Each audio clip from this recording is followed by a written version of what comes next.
ભાજપના નેતાઓ દ્વારા નાગરિકોના મૂળભૂત અધિકાર મતદાનથી વંચિત રાખી ચૂંટણી જીતવા ગેરકાયદેસર રીતે મતદાર તરીકે કેન્સલ કરવાના પ્રયાસ કરવામાં આવ્યા હોવાના આક્ષેપ સાથે કોંગ્રેસના નેતાઓ કલેક્ટર કચેરી ખાતે પહોંચ્યા હતા અને આ મામલે પોલીસ ફરિયાદ દાખલ કરવાની માંગ કરી છે।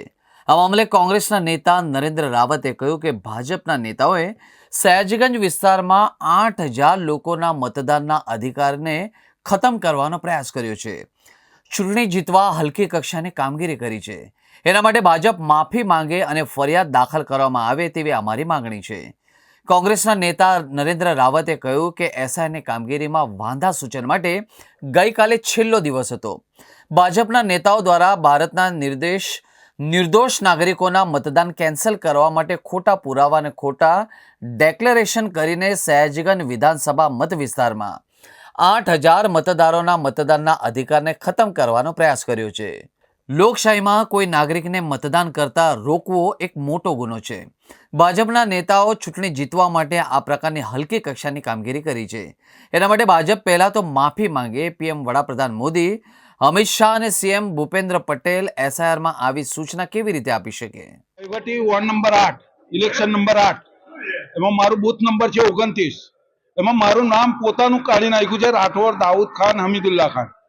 એનું કાઢવાનો નંબર અનુક્રમ નંબર છે 368। આ જે કૃત્ય કરેલ છે જીગર ઠક્કર નામના એ મારા નામનો વાંધો આપેલો છે। હું હયાત છું। અત્યારે કલેક્ટર ઓફિસથી ઉપર હું બેઠીને આ સ્ટેટમેન્ટ આપી રહ્યો છું।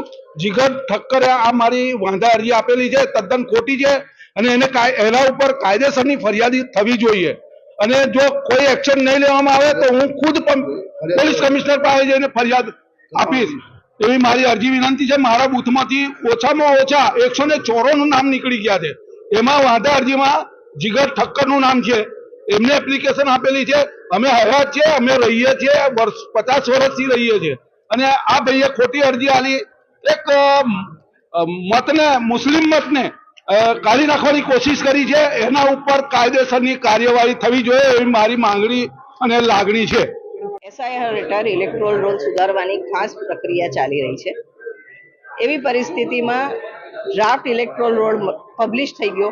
બીએલઓ ઘરે ઘરે જઈને ડોક્યુમેન્ટ વેરીફાઈ કર્યા અને વેરીફાઈ કર્યા પછી ડ્રાફ્ટ મતદાર યાદી બની। એમાં વાંધા સ્વીકારવાનું કામ ચાલુ હતું।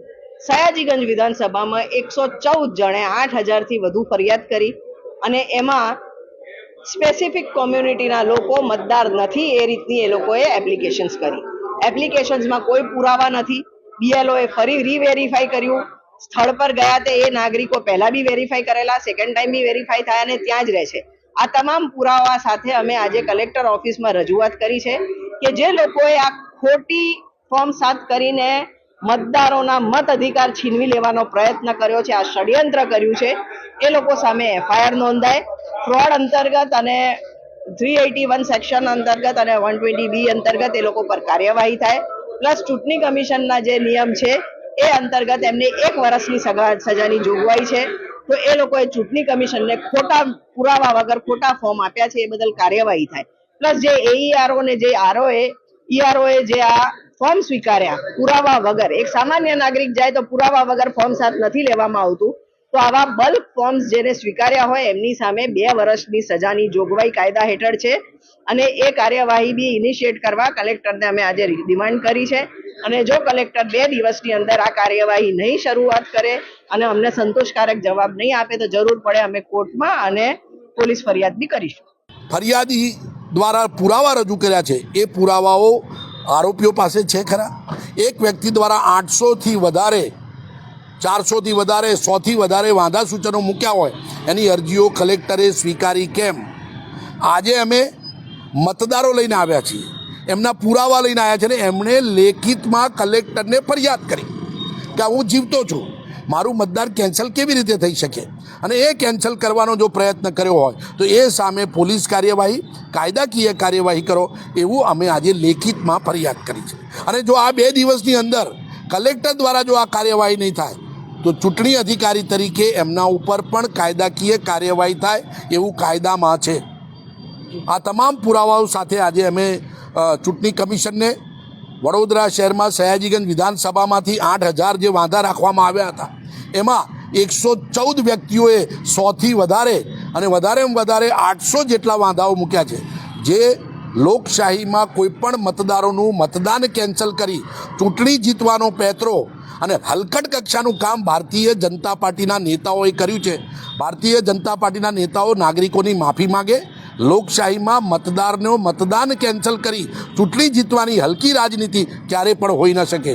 કોણ છે વ્યક્તિ, કોણ છે જેને વાંધો ઉઠાવ્યો? જીગર ઠક્કરે 800 કર્યા છે, ઉમંગ પટેલ કોર્પોરેટર છે, એ સિવાય 114 જણનું લિસ્ટ અમે પેપરમાં જાહેર કરીશું.